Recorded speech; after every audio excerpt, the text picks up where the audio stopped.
உலகம் உருவாகும் முன்பே உலகத்தில் நடக்கும் காரியங்களை திட்டம் பண்ணி நிறைவேற்றி வருகிற தேவாதி தேவனின் வல்லமையுள்ள நாமத்திலே மறுபடியுமாக இந்த தியான நிகழ்ச்சிக்கு உங்களை வரவேற்பதில் மகிழ்ச்சி அடைகிறோம். நேயர்களே, இன்றைய நாள் நிகழ்ச்சி பழைய ஏற்பாட்டின் தீர்க்கதரிசிகள் போல நம்முடைய அழைப்பு, நம்முடைய வாழ்விலே தேவன் வைத்திருக்கிற உன்னத தீர்மானம் எது என்பதை தெளிவாக புரிந்து கொள்ள, அதன்படி நடக்க நமக்கு பிரயோஜனமாக இருக்கும் என்று விசுவாசிக்கிறோம்.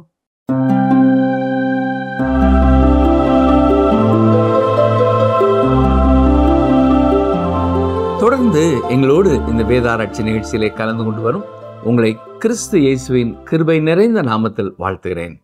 இன்று நாம் எசேக்கியேல் 2ஆம் அதிகாரம் முதல் வசனம் முதல் கற்றுக்கொள்வோம். வாசிக்கிறேன். எசேக்கியேல் 2:1.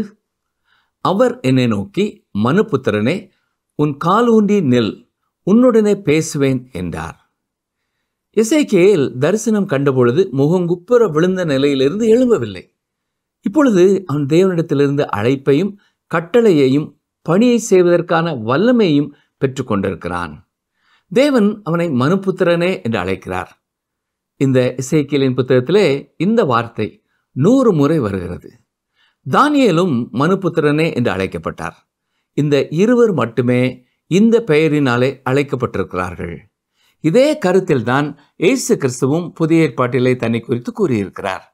புதிய ஏற்பாட்டிலே மனுஷகுமாரன் என்ற வார்த்தையை நாம் பார்க்கிறோம்.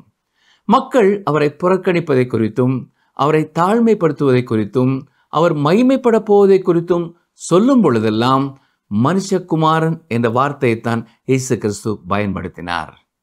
எசேக்கியேல் தீர்க்கதரிசியும் பல பாடுகளின் வழியாய் கடந்து வந்தவர். போதகர் ஒருவர் தன்னை பற்றி சொல்லும் பொழுது, நீங்கள் தானியேல் அல்லது எரேமியா அல்லது எசேக்கியேல் இவர்களிலே யாருடைய நிலையை எடுத்துக்கொள்வது உங்களுக்கு கடினமானதாய் தெரிகிறது என்று கேட்பீர்கள் என்றால், எசேக்கியேலின் நிலையை நான் எடுத்துக்கொள்ளவே முடியாது என்று கூறுவேன் என்று எழுதியிருக்கிறார். தானியேல் பாபிலோனின் அரசவையிலே இருந்தாலும் ஆபத்தின் மத்தியிலே தான் இருந்தார். அது தானியேலோடு அந்த இரவை கழித்த சிங்கங்களுக்கு தான் தெரியும். தேவன் தலையிடாமல் இருந்திருப்பார் என்றால் அன்றே சிங்கங்களுக்கு உணவாயிருப்பார். இந்த காலகட்டத்திலே எரேமியா வயதானவராயிருந்தார். என்றாலும் அவர் கடந்து வந்த பாதையும் மிகவும் ஆபத்தான ஒன்றுதான். அந்த காலத்தில் தான் மக்கள் சிறையிருப்பினுள் சென்றார்கள். என்றாலும் இங்கே எசேக்கியேல் மிகவும் கடினமான ஒரு பணியை செய்ய அனுப்பப்பட்டார். வழி விலகி போன ஒரு மக்கள் கூட்டத்தோடு பேச வேண்டியதுதான் அவருடைய ஊழியமாயிருந்தது. உண்மையிலே தேவனுக்கு விரோதமாய் கலகம் செய்து கொண்டிருந்தாலும் தங்களை தேவனுடைய ஜனங்கள் என்று எண்ணிக்கொண்டிருந்த ஒரு மக்கள் கூட்டத்தின் மத்தியிலே தேவன் எசேக்கியேலை அனுப்பினார். தொடர்ந்து நாம் பார்க்க போகும் பகுதியிலே தேவனுடைய ஆவியானவர் எசேக்கியேலின் மேலே வந்து ஊழியத்திற்காக அவரை ஆயத்தப்படுத்துவதை நாம் பார்க்கிறோம். கவனிங்கள், வாசிக்கிறேன். எசேக்கியேல் 2ஆம் அதிகாரம் 2ஆம் வசனம். இப்படி அவர் என்னோடே பேசும்போது ஆவி எனக்குள் வந்து என்னை காலூன்றி நிற்கும்படி செய்தது. அப்பொழுது அவர் என்னுடனே பேசுகிறதை கேட்டேன். தேவனுடைய ஆவியின் வல்லமையினால் எசேக்கியேல் தன் பணியை நிறைவேற்றினார். தேவன் உங்களையும் ஒரு பணிக்கென அழைக்கும் பொழுது அதற்கான வல்லமையை அவரே தருகிறார். மேலும் அவர் உங்களை அழைத்திருக்கிறார் என்பதை குறித்த உறுதியும் நிச்சயமும் எப்பொழுதும் உங்களுக்கு தேவை. தேவனுடைய பணி தேவனுடைய வல்லமையினால் மட்டுமே செய்யப்பட முடியும். ஒரு பணியை நிறைவேற்ற தேவன் உங்களை அழைத்திருப்பார் என்றால் அவரே அதற்கான வல்லமையை தருவார். அவரே உங்களை பலப்படுத்துவார். 40 ஆண்டு காலம் மோசே வனாந்தரத்திலே வாழ்ந்த பின்னர் தன் ஜனங்களை விடுதலை செய்ய முடியும் என்ற உண்மையை உணர்ந்தார். உன்னை கொண்டுதான் அதை நான் செய்ய போகிறேன் என்று மோசேயை தேவன் அழைத்தார். அப்பொழுதுதான் அவரால் அந்த பணியை செய்ய முடிந்தது. இது மோசேயினிடத்தில் இருந்த ஏதாவது ஒன்றினாலே அல்ல, மோசேயின் மூலம் தேவனே செயல்பட்டார். இது இன்றும் செயல்படும் ஒரு உண்மையாயிருக்கிறது. எந்த ஒரு ஊழியத்திலும் இவ்வாறு தான் தேவன் செய்கிறார். ஒரு திருச்சபை பணியிலே ஆனாலும் சரி, மிஷனரி பணித்தளமாக இருந்தாலும் சரி, தேவன் உங்களை அழைத்தது உண்மை என்றால் நிச்சயம் தேவனே காரியங்களை செய்து முடிப்பார். ஒரு இளம் தம்பதியினர் தங்கள் போதகரிடத்திலே வந்து தூரமான ஒரு இடத்திலே சென்று ஊழியம் செய்ய கடவுள் தங்களை அழைக்கிறார் என்று சொன்னார்கள். ஆனால் போதகர் அவர்களிடத்திலே கவனமாய் பல கேள்விகளை கேட்ட பொழுது உண்மையில் அவர்கள் தேவனிடத்திலிருந்து அழைப்பை பெற்றதாய் அவர் உணரவில்லை. ஆனால் அவர்கள் உறுதியாக இருந்ததால் அவர் அவர்களை தடை செய்யவில்லை. அவர்கள் விரும்பியபடி புறப்பட்டு சென்றார்கள். ஆனால் ஒரு அவசர சூழ்நிலையில் திரும்பி வந்து விட்டார்கள். மீண்டும் போதகர் அவர்களிடத்தில் பேசிய பொழுது தேவன் அவர்களை கைவிட்டு விட்டார் என்று கடவுள் மேலே கசப்போடு இருந்தார்கள். அவர்கள் ஊழியத்திற்கு செல்லவும் ஏன் இரத்த சாட்சியாய் மரிக்கவும் விருப்பத்தோடு இருந்தார்கள். ஆனால் தேவன் அவர்களை பயன்படுத்தவில்லை. போதகர் அவர்களிடத்திலே உண்மையிலே தேவன் உங்களை அழைத்திருப்பார் என்றால் அவரே உங்களுக்கு தேவையான வல்லமையை தந்து அந்த பணியை நிறைவேற்ற உதவியிருப்பார் அல்லவா என்று கேட்டார். ஆனால் அதை குறித்து அவர்களால் சிந்திக்கவே முடியவில்லை.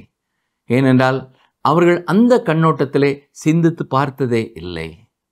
பிரியமான சகோதரனே, சகோதரியே, தேவன் நம்மை அவருடைய பணிக்கென்று அழைத்திருப்பார் என்றால் அவரே நமக்கு தேவையான வல்லமையை தருவார். எந்த ஒரு பணியை நாம் செய்யும் பொழுதும் இது கர்த்தர் எனக்கு கொடுத்த பணிதான் என்பதை குறித்த நிச்சயத்தோடு நாம் செயல்படும் பொழுதுதான் அது பயன் தரும்.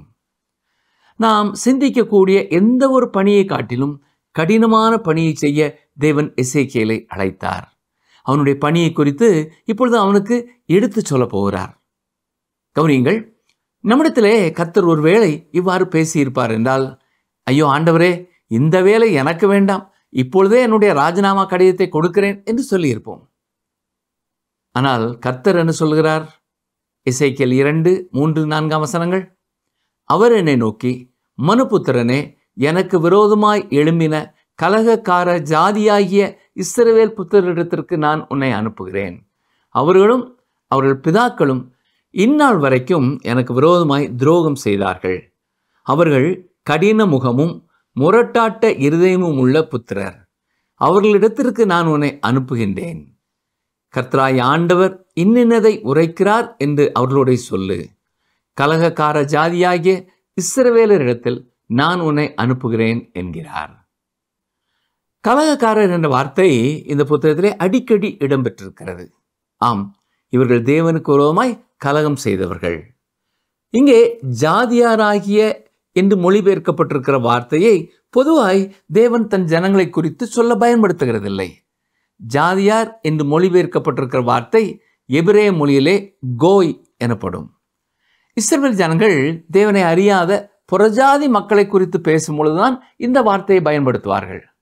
ஆனால் இப்பொழுது தங்களை சுற்றி இருந்த புறஜாதி மக்களின் வாழ்க்கை தரத்திற்கு ஒத்து இஸ்ரவேல் ஜனங்கள் தாழ்ந்து போய்விட்டார்கள். எனவேதான் தேவன் அவர்களையும் பார்த்து கலகக்கார ஜாதி என்று அழைக்கிறார்.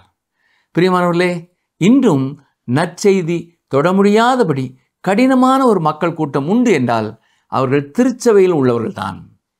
உண்மையான சுவிசேஷத்தையும் வேத வசனத்தையும் புறக்கணிப்பவர்கள் அவர்களே. அவர்கள் திருச்சபையில் இருந்தாலும் தேவனுக்கு விரோதமாய் இருக்கிறார்கள்.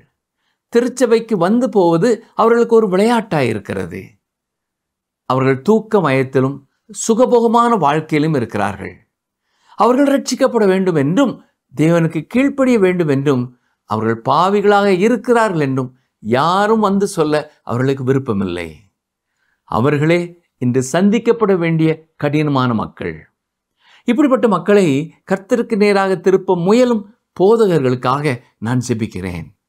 இப்படிப்பட்ட ஊழியத்திற்கு என்று அழைப்பு பெறாதவர்கள் அந்த பணியை செய்ய முடியாது. ஏனென்றால் இவர்கள் கர்த்தருடைய வார்த்தைக்கு உறுதியாய் நிலைத்திருக்க வேண்டும். எசேக்கியேல் 2:5 பாருங்கள்.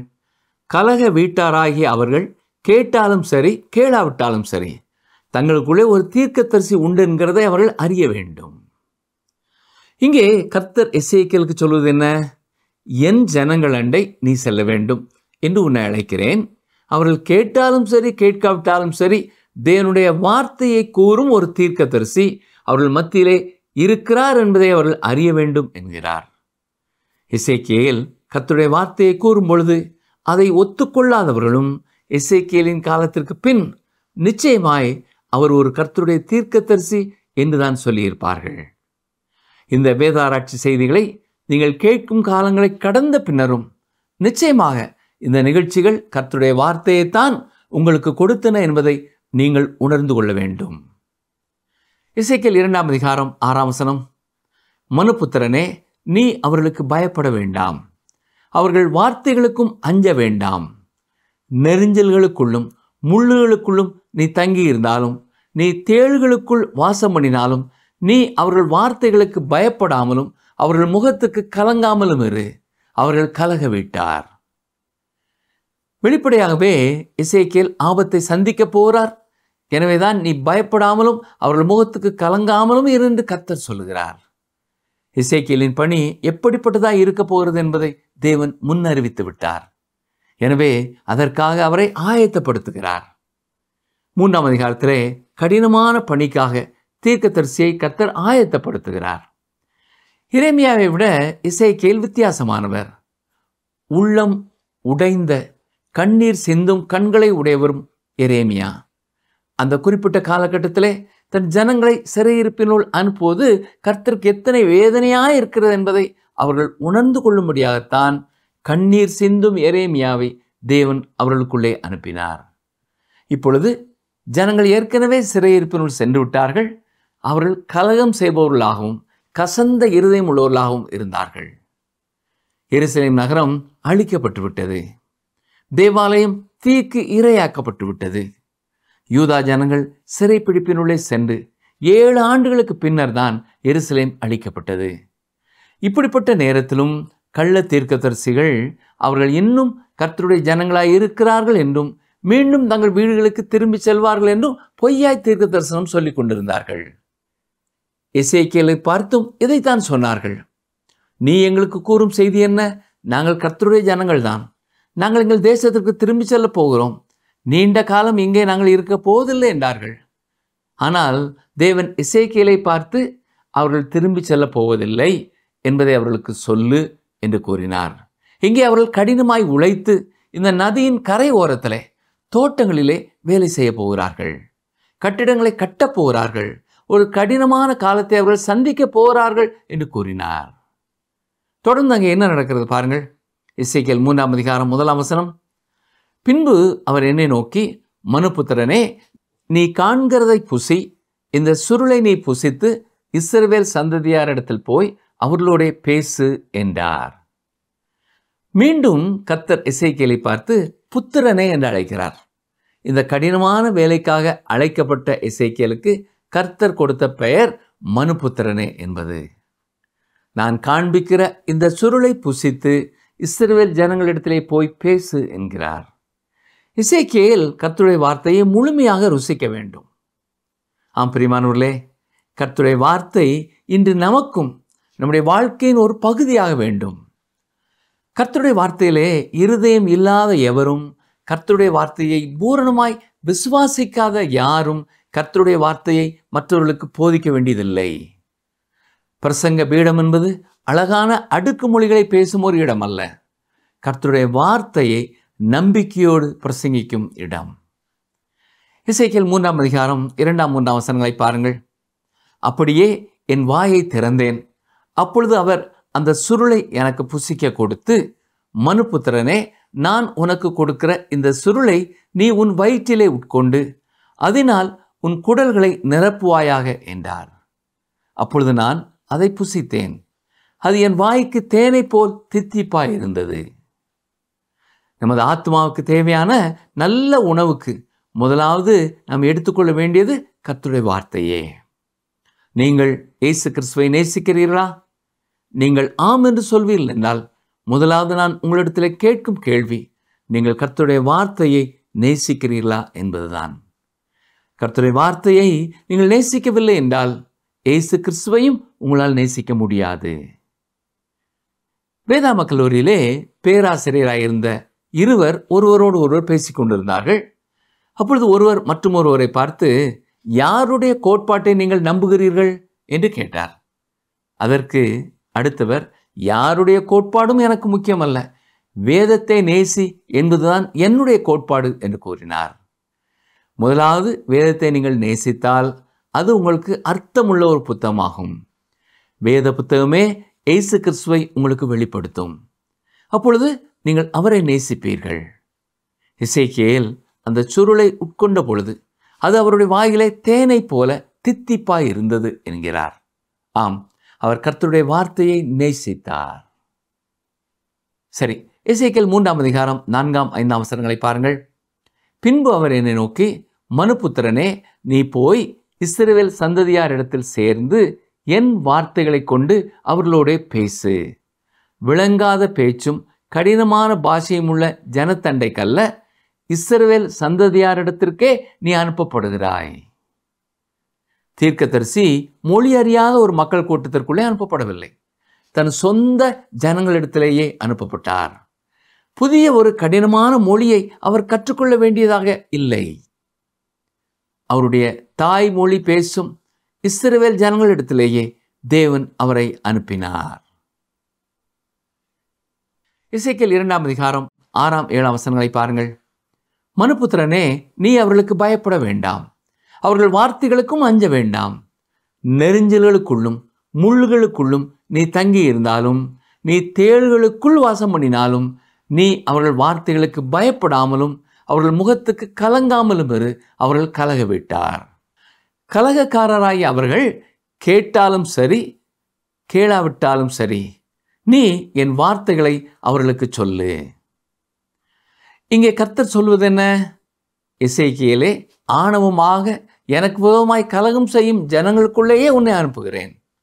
அவர்கள் என் சொல்லையும் கேட்க மாட்டார்கள், நீ சொல்ல போவதையும் கேட்கப் போவதில்லை. வசனங்கள் 8, 9 பாருங்கள்.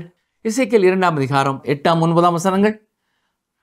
மனுபுத்திரனே, நீ அந்த கலக வீட்டாரைப் போல கலகக்காரனாயிராமல் நான் உன்னோடே சொல்லுகிறதை கேள். உன் வாயை திறந்து நான் உனக்கு கொடுக்கிறதை புசி என்றார். அப்பொழுது இதோ என்னிடத்திற்கு நீட்டப்பட்ட ஒரு கையை கண்டேன். அந்த கையிலே ஒரு புஸ்தக சுருள் இருந்தது. அவர்கள் கலகக்காரர்களாக இருந்தாலும் நான் சொல்லும் வார்த்தையை நீ அவளிடம் போய் சொல்லு என்று எசேக்கியேலை தேவன் உறுதியான மனநிலை உள்ளவராக்குகிறார். ஆனால் எரேமியாவை தேவன் அவ்வாறு உறுதிப்படுத்தவில்லை. அவர் இளைய மனதுள்ளவராயிருந்தார். எல்லா தீங்கான நேரங்களிலேயும் உள்ளம் உடைந்தவராயிருந்தார். ஒரு முறை தேவனிடத்திலே போய் இந்த வேலை எனக்கு வேண்டாம் என்று சொல்லவும் செய்தார். ஆனால் எசேக்கியேல் வேலையை ராஜினாமா செய்ய போகவில்லை. என்றாலும் தேவன் அந்த ஜனங்கள் கலக விட்டார்தான், ஆனால் அவர்களை விட நான் உன்னை திடமுள்ளவன் ஆக்குகிறேன் என்கிறார். இன்று நாம் கற்றுக்கொண்ட வேத பகுதியிலிருந்து 2 முக்கியமான காரியங்களை மனதிலே பாடமாய் பதித்துக் கொள்ள வேண்டும். ஒன்று, கர்த்தருடைய ஊழியத்திற்கு கர்த்தர் அழைத்திருக்கிறார் என்ற உறுதியும் நிச்சயமும் உள்ளவர்கள் எந்த சூழ்நிலையிலும் கலங்க வேண்டியதில்லை. ஏனென்றால் கர்த்தர் அனுப்பியிருக்கும் பணியை நிறைவேற்ற கர்த்தரே உங்களுக்கு தேவையான ஞானத்தையும் பலனையும் கிருபையையும் ஒவ்வொரு நாளும் தந்தருளுவார். 2வது முக்கியமான ஒரு சத்தியம், நீங்கள் கர்த்தருடைய ஊழியத்தை செய்து கொண்டிருந்தாலும் அல்லது ஒரு விசுவாசியாக இருந்தாலும் கர்த்தருடைய வசனம் உங்களுக்கு இனியதாய் இருக்க வேண்டும். அதை வாசிப்பதிலும் தியானிப்பதிலும் அனுதினமும் போதுமான நேரத்தை எடுத்துக்கொள்ள வேண்டும். அதுவே உங்களை கொண்டு தேவன் செய்ய இருக்கும் காரியங்களை செய்ய உங்களை பலப்படுத்தும், உங்களுக்கு தைரியத்தை கொடுக்கும். அது மட்டுமல்ல, நீங்கள் வேத வசனம் தொடர்பாய் எத்தனை பட்டங்களை பெற்றிருந்தாலும் வேத வசனத்தை பூரணமாய் விசுவாசியாத வரை வசனத்தை மற்றவர்களுக்கு போதிக்க முயற்சி எடுக்க வேண்டாம். வேதத்தை மற்றவர்களுக்கு பகிர்ந்து கொடுக்கும் ஒவ்வொருவரும் அதை பரிபூரணமாய் விசுவாசிக்க வேண்டும். விசுவாசம் இல்லாமல் தேவனுக்கு பிரியமாய் இருப்பது கூடாத காரியம். பிரியமானவர்களே, கர்த்தர் என்னை அழைத்திருக்கிறார், நான் அவருடைய வசனத்தை நேசிக்கிறேன், வாசிக்கிறேன், விசுவாசிக்கிறேன் என்ற நிச்சயமும் நம்பிக்கையும் இருக்க வேண்டும். உங்கள் ஊழியங்களிலே நிச்சயமாய் கர்த்தர் நிறைவான கனிகளை தருவார். உங்கள் அழைப்பை குறித்த கேள்விக்குறியோ சந்தேகமோ உங்களுக்கு இருக்கும் என்றால் இந்த வசனங்கள் அதை உங்களை விட்டு எடுத்து உங்களை உறுதிப்படுத்தி நிலைநிறுத்தும் என்பதிலே சந்தேகமில்லை. அப்படிப்பட்ட கிருபையை கர்த்தர் தாமே உங்களுக்கும் உங்கள் ஊழியங்களிலேயும் ஒவ்வொரு நாளும் தந்தருள்வாராக. ஆமென்.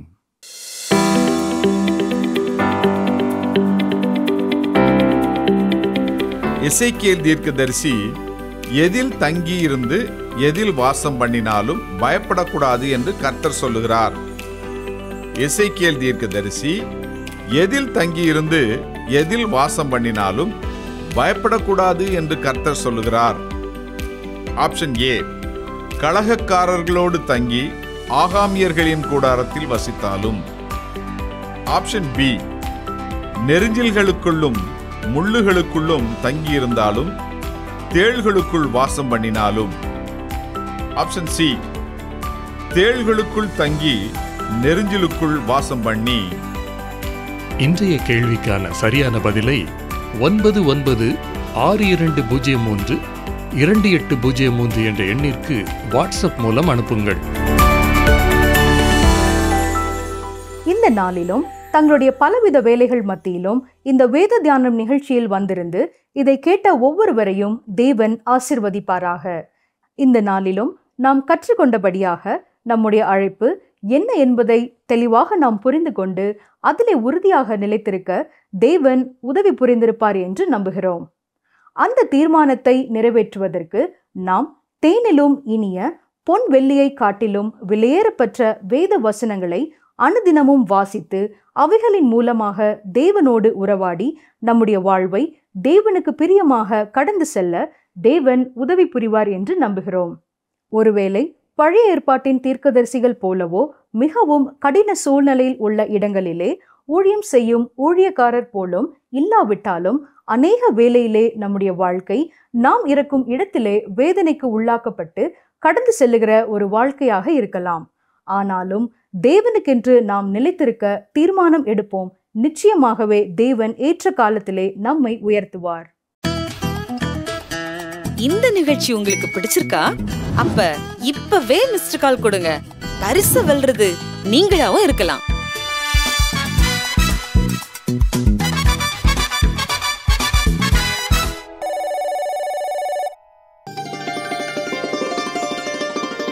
உன் தேவன் உனக்கு பலத்தை கட்டளையிட்டார். சங்கீதம் 68:28.